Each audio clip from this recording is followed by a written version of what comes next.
আজকে আমরা শিখব মাইক্রোসফট এক্সেল। মাইক্রোসফট এক্সেলের এক্সটেনশন নেম হলো .xlsx। আবার মাইক্রোসফট এক্সেলকে স্প্রেডশিটও বলা হয়, ইলেকট্রনিক শিটও বলা হয়, আবার ওয়ার্কশিটও বলা হয়। অর্থাৎ যদি কেউ জিজ্ঞেস করে যে স্প্রেডশিটে কাজ করেছো, তাহলেও হ্যাঁ এক্সেল। আবার কেউ যদি জিজ্ঞেস করে ইলেকট্রনিক শিটে কাজ করেছো, তাহলেও একই ব্যাপার, এক্সেল। আবার কেউ যদি জিজ্ঞেস করে ওয়ার্কবুকে কাজ করেছো, তাহলেও একই ব্যাপার, সেটা হচ্ছে এক্সেল। এবার আমরা দেখে নিচ্ছি কিভাবে মাইক্রোসফট ওয়ার্ডে কাজ করতে হয়। আমরা প্রথমে চলে যাব স্টার্ট বাটনে। এখানে স্টার্ট বাটনে ক্লিক করছি। স্টার্ট বাটনে ক্লিক করার পর এখানে এক্সেলের আইকনটা রয়েছে, মাইক্রোসফট অফিস এক্সেল 2007। এই আইকনটার মধ্যে ক্লিক করলে আমাদের স্ক্রিনটি, মাইক্রোসফট ওয়ার্ডের স্ক্রিনটি আমাদের সামনে চলে আসবে। এই স্ক্রিন সম্পর্কে কিছু তথ্য আমাদের জেনে নেওয়া প্রয়োজন আছে। যেমন আমরা আগেই জেনেছি টাইটেল বার, উপরেরটাকে টাইটেল বার বলা হয়। মেনু বার সম্পর্কে জেনেছি, স্ট্যাটাস বার সম্পর্কে জেনেছি। হ্যাঁ, এক্সট্রা কিছু বার রয়েছে, সেগুলো সম্পর্কে জেনে নিচ্ছি। যেমন এখানে লেখা আছে এফএক্স। এই যে এখানে এফএক্স এর ডান দিকে যে বারটা রয়েছে, এই বারটাকে বলা হয় ফর্মুলা বার। এই যে এই বারটা, ঠিক আছে, এই বারটাকে বলা হচ্ছে কি ফর্মুলা বার। এবং বাঁ দিকে যে বারটি রয়েছে, বক্সটি, এই যে ছোট্ট বক্সটি রয়েছে, এই বক্সটিকে বলা হয় কি না নেম বক্স। তাহলে এই বক্সটাকে বলা হচ্ছে ফর্মুলা বার, আর এই বারটাকে বলা হচ্ছে কি নেম বক্স। এবং আমরা এই সামনে দেখা যাচ্ছে কিছু ছক ছক রয়েছে বক্স আকারে। হ্যাঁ, এইটাকে কি বলবো আমরা, সিট বলবো। এই দেখো নিচে লেখা আছে এখানে সিট 1, সিট 2, সিট 3। ঠিক আছে, আমরা যেমন মাইক্রোসফট ওয়ার্ডে কি দেখতে পাচ্ছিলাম, একটা একটা পেজ দেখতে পাচ্ছিলাম, কিন্তু এখানে আমরা পেজ বলছি না, এগুলোকে কি বলবো, সিট বলবো। এই সিটগুলো, প্রত্যেকটি সিট আবার রো কলামের সমন্বয়ে তৈরি হয়েছে। আমরা রো কলাম আগে দেখেছি, শিখে নিয়েছি রো কলাম কি জিনিস। যেমন এই ডান দিক এবং বাঁ দিকের যে লাইনটি আমি সিলেক্ট করেছি, এগুলোকে বলা হয় কি রো। এবং উপর দিকে আমি দেখা যাচ্ছি উপর নিচে যে পিলারটি রয়েছে, সেই সিলেক্ট করেছি, সেই পিলারটাকে বলা হচ্ছে কি না কলাম। এই রো এবং কলামের যে ক্রস সেকশন রয়েছে, সেই ক্রস সেকশনকে বলা হচ্ছে কি সেল। যেমন এইগুলো হচ্ছে একটা করে সেল। তাহলে আমরা কি শিখতে পারলাম না, এইটাকে বলা হচ্ছে কলাম এবং এইটাকে বলা হচ্ছে রো, এবং এর ক্রস সেকশনকে বলা হচ্ছে যে সেল। ঠিক আছে, এবার দেখা যাচ্ছে এখানে যে ওপর দিকে ABCD রেফারেন্স নাম্বার দেওয়া রয়েছে। ঠিক আছে, এগুলো কি জিনিস, এগুলো হচ্ছে কলামের রেফারেন্স নাম। যেমন এই কলামের রেফারেন্সটা হচ্ছে A, এই কলামটার রেফারেন্সটা হচ্ছে G, এই কলামের রেফারেন্সটা হচ্ছে E। আবার একইভাবে রো এর কিছু রেফারেন্স নাম্বার দেওয়া হচ্ছে, যেমন 1, 2, 3 হিসাবে। এইগুলো যেমন 3, 4, 5, এগুলো হচ্ছে রো রেফারেন্স নাম্বার। ঠিক আছে,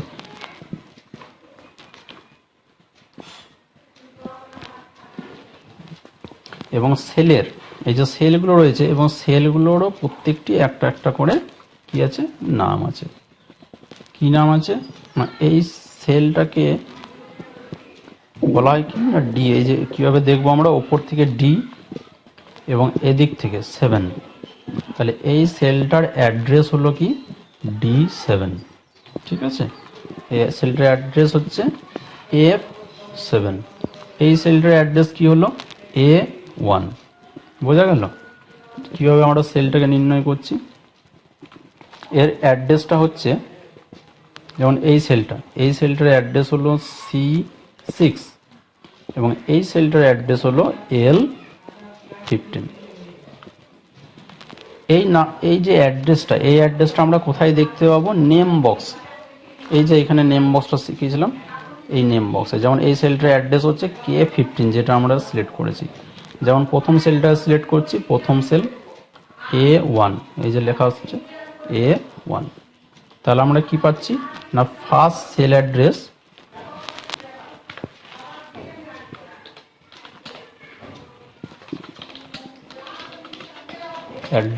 কি না A1। এটা খুব ইম্পর্টেন্ট। এবং লাস্ট সেল অ্যাড্রেস কি হবে? Last sell address XFD 10,48,576। এই কনফিগারেশনটা 2007 ভার্সনের পর থেকে। আবার যে লেটেস্ট ভার্সনগুলো এসছে সেই লেটেস্ট ভার্সনগুলোর কনফিগারেশন আরও কিন্তু অনেক বেশি। আমরা সেগুলো নিয়ে পরে আলোচনা করব। এখন দেখা যাক কিভাবে কাজ হয়, কি কাজ হয় এতে। মাইক্রোসফট এক্সেলে আমরা বিভিন্ন ধরনের ম্যাথের কাজ করতে পারি, অঙ্ক করতে পারি, ঠিক আছে, বিভিন্ন ক্যালকুলেশন, বিভিন্ন শিট, মার্কশিট, ডেটা শিট, হ্যাঁ, এইসব জিনিস আমরা কিন্তু তৈরি করতে পারি, গ্রাফস তৈরি করতে পারি, ঠিক আছে। তো কীভাবে সেগুলো তৈরি করব সেগুলো আমরা আস্তে আস্তে দেখে নেব। আজকে দেখছি কিভাবে যোগ বিয়োগ গুণ ভাগ করতে হয়। এই যে সেলটা রয়েছে, প্রথম সেলটা A1 সেলটার মধ্যে আমি একটা নাম্বার লিখছি 45, এবং তার পাশের সেলটা হচ্ছে যে B1, সেই সেলটার মধ্যে আমি 75 লিখলাম। তারপরের সেলটাতে চলে আসছি, তারপরের সেলটাতে আমি কি করছি না, আমি এর যোগটা দেখতে চাইছি, 45 এবং 75-এর যোগটা দেখতে চাইছি। তাহলে সেটা কিভাবে করব? যোগ করার জন্য প্রথমেই আমাদের কি দিতে হবে? সমান আছে। প্রথমেই মনে রাখতে হবে কোনো কিছু ক্যালকুলেশন করতে গেলে আমাদের কি করতে হবে না, সমান সমান, ওই সমান সমান চিহ্নটাকে দিয়ে দিতে হবে। সমান সমান চিহ্নটা না দিলে কিন্তু যোগ বিয়োগ গুণভাগ বা কোনো ধরনের ক্যালকুলেশন কিন্তু করা সম্ভব হবে না। তাহলে 45 এবং 75-এর যোগফল করতে গেলে আমাদের কি করতে হচ্ছে? প্রথমেই সমান দিতে হচ্ছে এবং এর সেল অ্যাড্রেসগুলো দিতে হবে। যেমন এর 45-এর সেল অ্যাড্রেস কত? A1, তাহলে A1 লিখলাম এবং যোগের চিহ্ন দিয়ে দিলাম এটা, ঠিক আছে। এবং তারপরের সেল অ্যাড্রেসটা কত? 75-এর সেল অ্যাড্রেস হচ্ছে B1, এইভাবে দিয়ে দিলাম। এবার এন্টার কিটা প্রেস করছি। এন্টার কিটা প্রেস করলে এই দুটি নাম্বারের যোগফল আমরা দেখতে পাচ্ছি 120 এখানে এসেছে। ঠিক একইভাবে আমি এইখানটায় 70 লিখলাম এবং তার পারে 70 লিখলাম এবং তার পরের ঘরে আমি লিখছি 40। তারপরের ঘরটায় চলে আসছি, তারপরের ঘরে একইভাবে সমান দিচ্ছি। 70-এর সেল অ্যাড্রেস কত? A5, উপরে A কলাম রেফারেন্স এবং বাঁ দিকে রো রেফারেন্স হচ্ছে 5। তাহলে A5 মাইনাস, এভাবে মাইনাসের সিম্বল দিচ্ছি। 40-এর সেল অ্যাড্রেস কত? B5 minus B5। এবার এন্টার কিটা প্রেস করলে এদের মধ্যে কি হলো না, বিয়োগ ফল বেরিয়ে এলো। ঠিক একইভাবে এখানে লিখলাম 20 এবং তার পাশের ঘরে নিচ্ছি 5। এখানে দিচ্ছি সমান, 20-এর সেল অ্যাড্রেস হচ্ছে A7, ইন্টু মানে হচ্ছে এখানে স্টারটা দিলেই গুণের কাজ করতে শুরু করবে, ঠিক আছে। তারপরের সেল অ্যাড্রেসটা হচ্ছে B7, এন্টার দিলে এই দুটো সংখ্যার গুণফল আমরা কিন্তু এখানে পাচ্ছি। একইভাবে ভাগফল আমরা পেয়ে যাব কীভাবে? এখানে 40 লিখলাম এবং এখানে 8 লিখলাম এবং সমান দিলাম। 40-এর সেল অ্যাড্রেস হচ্ছে A10, ভাগের সিম্বলটা হচ্ছে এইটা, ঠিক আছে। আর সেল অ্যাড্রেসটা হচ্ছে 8-এর সেল অ্যাড্রেসটা হচ্ছে B10, তাই না। 40 হচ্ছে A10 আর 8 হচ্ছে B10, তাহলে দুটির ভাগফল হচ্ছে, এন্টার প্রেস করলেই এটা বেরিয়ে আসবে 5।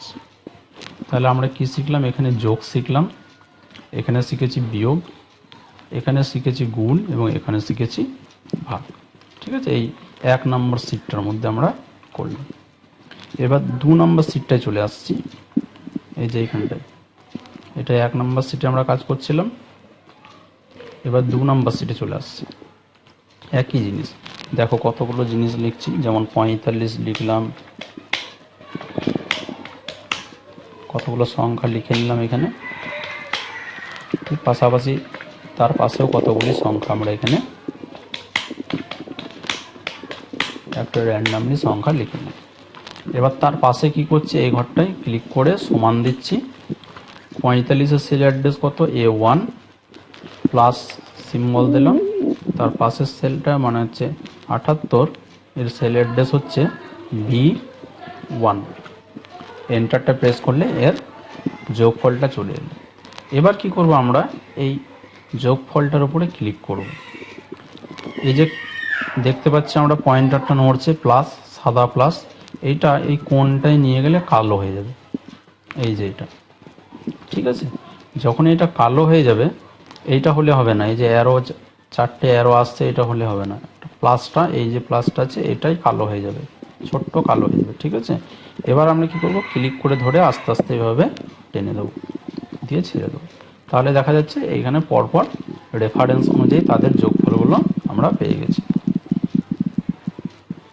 ঠিক আছে। তাহলে আমরা দেখতে পাচ্ছি কিভাবে আমরা এই যোগফলটা, অনেকগুলো নাম্বারের যোগফল একসঙ্গে কত তাড়াতাড়ি আমরা বের করলাম। একইভাবে আমরা যেমন যোগ বের করেছি, ঠিক আছে, ঠিক একইভাবে বিয়োগ বের করতে পারি, ঠিক একইভাবে গুণ বের করতে পারি, এবং একইভাবে ভাগও এইভাবে আমরা করে নিতে পারি। এখানে একটা জিনিস মনে রাখতে হবে, আমরা যেগুলো তৈরি করছি এগুলোকে ফর্মুলা বলা হয়, এবং ইনবিল যেগুলো তৈরি করা আছে সেগুলোকে ফাংশন বলা হয়, ঠিক আছে। ফাংশন আলাদা, ফর্মুলা আলাদা। আমরা যেগুলো লিখছি সেগুলো হচ্ছে যে যোগ বিয়োগ গুণ ভাগ করছি, এগুলো ফর্মুলা বলা হয়। ফর্মুলাগুলো এই ফর্মুলা বারে দেখা যাবে কি ফর্মুলা এখানে দেওয়া আছে। আর ফাংশন যেগুলো ইনবিল এক্সেলের মধ্যে করা আছে সেগুলোকে ফাংশন বলা হয়। ফাংশন সম্পর্কে আমরা পরে আলোচনা করব। এবার আমরা চলে যাচ্ছি শীট 3-তে। শীট 3-তে ক্লিক করলাম। শীট 3-তে ক্লিক করে এখানে লিখছি আমি যেমন নেম,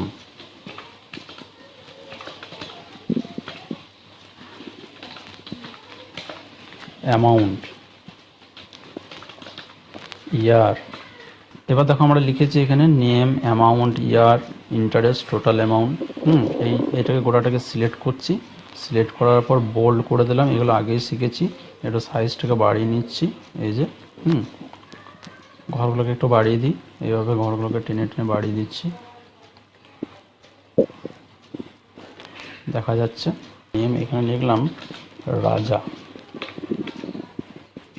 এখানে রাজা ব্যাংকে 5,000 টাকা রেখেছে। কত বছর রেখেছে? 4 বছর রেখেছে। ব্যাংক সুদ দিচ্ছে 5% হারে। কত পার্সেন্ট হারে সুদ দিচ্ছে? 5% হারে সুদ দিচ্ছে। তাহলে রাজা 5,000 টাকা ব্যাংকে রেখে 4 বছর যদি রাখে, আর ব্যাংক 5% হারে যদি সুদ দেয়, তাহলে কত ইন্টারেস্ট হবে ওর? তাহলে ইন্টারেস্টের আমরা আগেই জানি, ইন্টারেস্টের ফর্মুলা হচ্ছে 3টাকে গুণ করে 100 দিয়ে ভাগ। তাহলে 3টাকে গুণ কী করে করব? যেমন 5,000, 5,000-এর সেল অ্যাড্রেস হচ্ছে B2 হয়েছে, ইন্টু C2 4-এর ইন্টু D2, ঠিক আছে। তাহলে এই 3টাকে গুণ করলাম, ডিভাইডেড বাই 100, দেখা যাচ্ছে। এন্টারটা প্রেস করলেই এর ইন্টারেস্ট আমরা পেয়ে যাব, 1,000 টাকা ইন্টারেস্ট। অর্থাৎ 5,000 টাকা যদি আমি 4 বছর রাখি এবং ব্যাংক যদি 5% হারে সুদ দেয়, তাহলে আমার ইন্টারেস্ট হবে 1,000 টাকা। তাহলে আমি টোটাল ব্যাংক থেকে কত পাবো 4 বছর পর? তাহলে এখানে আবার একটা ফর্মুলা দিতে হবে, সমান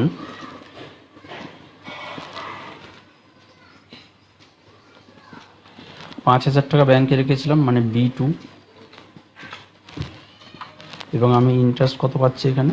1,000 টাকা, প্লাস E2, এর 1,000 টাকার সেল অ্যাড্রেস হচ্ছে E2। তাহলে টোটাল অ্যামাউন্ট হচ্ছে 6,000 টাকা। তাহলে এখানে বোঝা গেল রাজা 5,000 টাকা ব্যাংকে রাখলো 4 বছর, 5% হারে সুদ পেলো, তাহলে টোটাল সুদ পেলে 1,000 টাকা, এবং তাহলে সে 4 বছর পর কত টাকা রিটার্ন পাবে? 6,000 টাকা রিটার্ন পাবে, ঠিক আছে। ঠিক এইভাবেই এই যে এই ঘরটা যে শিখিয়েছিলাম প্লাস হয়ে যাবে ছোট্ট, এই নোটটাকে ধরে আস্তে আস্তে আমি টেনে দেবো, সব জিরো হয়ে গেছে। এবার নাম লিখছি এখানে, নামের ঘরে কিরণ। কিরণ ব্যাংকে রেখেছিল 4,000 টাকা, ও 3 বছর রেখেছিল 3, এবং ব্যাংক পার্সেন্টেজ দিয়েছে ওকে 4%। এই যে ইন্টারেস্টের ঘরটা একইভাবে এই কালোটাকে এভাবে ড্র্যাগ করে নিতে হবে, ঠিক আছে। তাহলে দেখো কিরণ 4,000 টাকা রেখেছিল, 3 বছর রেখেছে, 4% হারে সুদ পেয়েছে, তাহলে ওর ইন্টারেস্ট হয়েছে 480 টাকা। তাহলে ওর টোটাল মানে কত টাকা পাবে ও? 4,480 টাকা ও রিটার্ন পাবে। একইভাবে এইভাবে আমরা নামগুলো এন্ট্রি করে নেব। হিরণ রাখলো কত?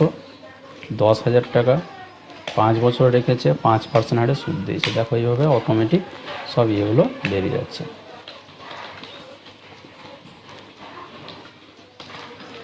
তাপসী 15,000 টাকা, 4 বছর রেখেছে, 2% হারে ইন্টারেস্ট পেয়েছে। কত টাকা পেয়েছে? 16,200 টাকা। তাহলে বোঝা গেল কিভাবে আমরা এই কাজগুলো করব। এটা হচ্ছে একটা সুদের অঙ্ক যেটা শেখালাম, ইন্টারেস্ট। তাহলে আমরা আজকে শিখলাম কিভাবে যোগ করতে হয়, বিয়োগ করতে হয়, গুণ করতে হয় এবং ভাগ করতে হয়। তার সঙ্গে আর একটা অঙ্ক শিখেছি আমরা কিভাবে ইন্টারেস্ট ক্যালকুলেশন করতে হয় এবং টোটাল সুদে আসলে কিভাবে নির্ণয় করতে হয় সেটাও আমরা মাইক্রোসফট এক্সেলে শিখেছি।